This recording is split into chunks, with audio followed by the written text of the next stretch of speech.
If your field stitches look rough, uneven, your shirt starts to pucker, or you get holes when you're embroidering, then this video is for you. This is what you're going for when you stitch field stitches. If your field stitches don't look like this, then I am going to help you out. We are going to head into the software. I'm going to show you really quickly how I digitize true type fonts for field stitches, and then we are going to stitch this out.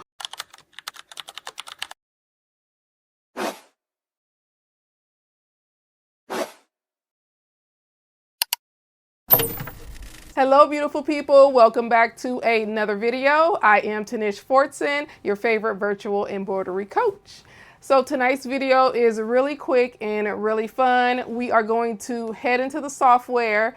We are going to digitize field stitches and we are going to stitch them out. So I did not plan on doing a full tutorial. I was just going to stitch this design out because it's one of my newest designs, but let's go ahead and talk about field stitches while you guys pretty much watch me work. I already started. The Jesus is the true type font and it is called Impact.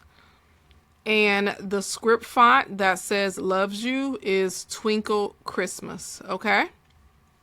So I just imported both of these true type fonts into the embroidery software. I am using level 3 and I will be using probably features in level 2. I mean, I really don't distinguish the difference. I tell anyone that's in the community, just get level 3. Okay, so let's start off with, actually, I'm not going to digitize the script font because we did that last week. So if you guys want to see how I digitize script font, then go back and watch last week's video. I just show you guys how I digitize for satin stitches. What we're going to focus on is the Jesus part, and these are lines right now. I have the stitches in there, but I just took them out for purposes because I wanted to record this portion of the video. So we have JESUS, and these are going to be field stitches, and I already have the colors selected. So what I'm going to do is just go right here to fill, and you guys can automatically see that these stitches fill in. So what I'm going to do is select them again, and I'm going to click travel edge, and I'm also going to tie at the entry, and I'm going to tie at the exit. So right now, the stitch type that we have, it should be the default, which is tatami stitch. I'm not sure which stitch I'm going to use, but I think that, let me see how wicker looks. Oh no, I accidentally selected texture. Texture is really pretty. I've used it a lot. I've pretty much worn texture out.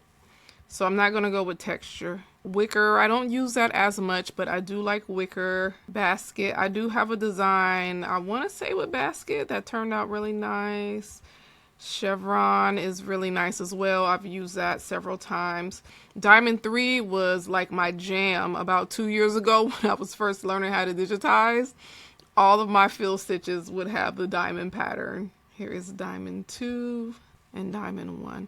I think I'm just going to use Diamond 1. I am going to change the stitch length to a 4.5 because I don't want this to take a long time. So I am thinning out some of these stitches. So this looks pretty good to me.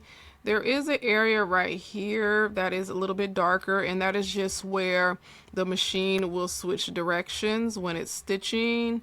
To me, I like to get rid of any areas like that, but I mean, the shape is a S. So there's not too much that I could do with it as far as the darkness and the lightness goes. Let me zoom out so you guys can see what I'm talking about. You see how this area right here is light and this right here is dark? That's what we would call an artifact line, and I can see it in my stitches. Some people really don't notice. The untrained eye won't notice it at all, but I notice it and I hate it. But there's not too much I can do about it. Embroidery only gives you so much control over the stitch direction. It's pretty automated how the machine will read the stitch files, so can't really do anything about that. There's another area right here on this U that I don't like, so I'm just going to bring the stop. I'm going to bring it down here, and that should get rid of it. It did. So everything looks pretty good. So yeah, what I'm going to do now is just digitize these satin stitches. I will be using a combination of draw with points and draw with left right alternating columns. And again, check out last week's video to see how I handle my satin columns. All right, I am back. It took about 30 minutes for me to do these satin stitches, and that S may be a little questionable when I stitch it out. Just looking at the direction, there's something going on right in here, but I won't really be able to tell until I stitch it out. So I'm back because I wanted to let you know what I did to the satin stitches. I did not change anything. We are using a diamond 1 fill pattern. The only thing I did to the satin stitches was add a very thin border around them, which is going to increase the time. It was about 32,000 stitches, and adding that very thin satin border around these letters took it to basically 45,000 stitches, which is going to take about an hour to stitch. So that's the downside of having beautiful fill stitches. They take a long time to stitch out. However, the payoff is completely worth it in my opinion. But these stitches are absolutely perfect. The only thing I did was copy and paste under, and then I turned that copy into a very thin satin border. So this is how it looks in the software. So let's go ahead and get this shirt hooped and let's stitch it out. And I might do a t-shirt, so we'll see. So let's get this shirt hooped. I am using a Comfort Colors t-shirt, and it is from their Color Blast line.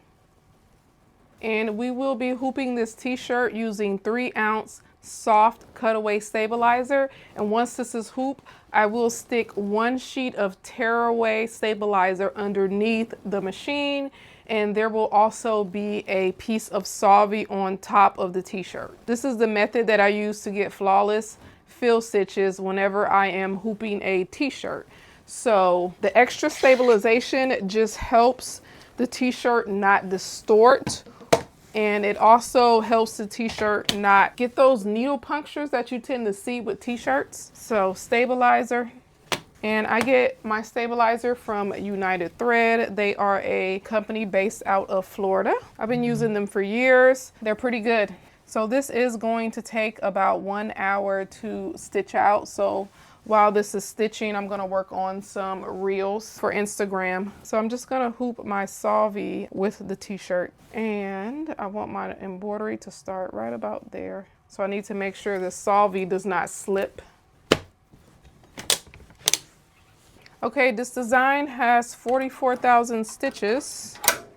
So I'm going to start with a brand new bobbin, and I will need to change the bobbin about 3/4 of the way through the design. Now here's my piece of tearaway stabilizer. I just slip it right underneath. All right, so we're going to do a quick trace. I actually need to bring the design down some. Okay. Actually, I may do 1100 stitches per minute. That is my comfort zone with Melco for fill stitches. I don't like when it goes too fast because it increases my likelihood of a thread break. And then also when it's going super fast, it really disturbs the whole house. My kids are sleeping. It is their bedtime. So let's go. The first color is purple. Everything is ready to go. This is going to take about 50 minutes to stitch out. And while this is stitching, I'm going to work on some reels for my Instagram and TikTok. So I'm just double checking, looking over the colors one last time, and everything is ready. I'm not so sure about this blue that I picked. I do have this other blue that I'm gonna swap this out for real quick. This blue is like a muted, almost like a dull blue, and I want like a brighter blue. So this is meant to be bright. I was going to use pastels, but instead I chose a brighter color palette.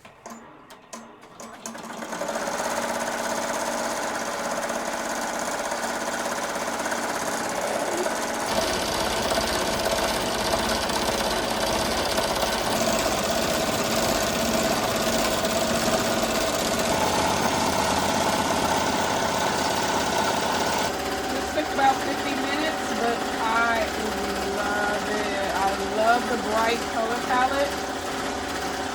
It looks so good. All right, let's get this cleaned up impressed. This looks spectacular. Like every single stitch is in place. There were no thread breaks, needle breaks. It just stitched flawlessly. So fill stitches are among my favorite stitches just because they look so good. Oh, there was one little issue that I need to fix. I probably will sell these Easter files. Not at this exact moment, but I will get them up. But as I suspected, the satin stitches, they were a little funny. They just need to be better instructed on which direction to go, that's all. It's really a minor fix. So remember that piece of tearaway? You only need one piece. And this was just precautionary, you really don't need it. Have you guys ever cut a shirt when you were cutting off the stabilizer? I have, and it's like gut wrenching. It's so awful. Or cut the stitches. My husband did that once. He was helping me out when I got busy, and he acting like he don't know what happened, like I did it. And the sad part was I didn't have any more in that size, so the customer had to wait like a few days till I got some more of that size in. And I almost cut this myself with these old sharp scissors.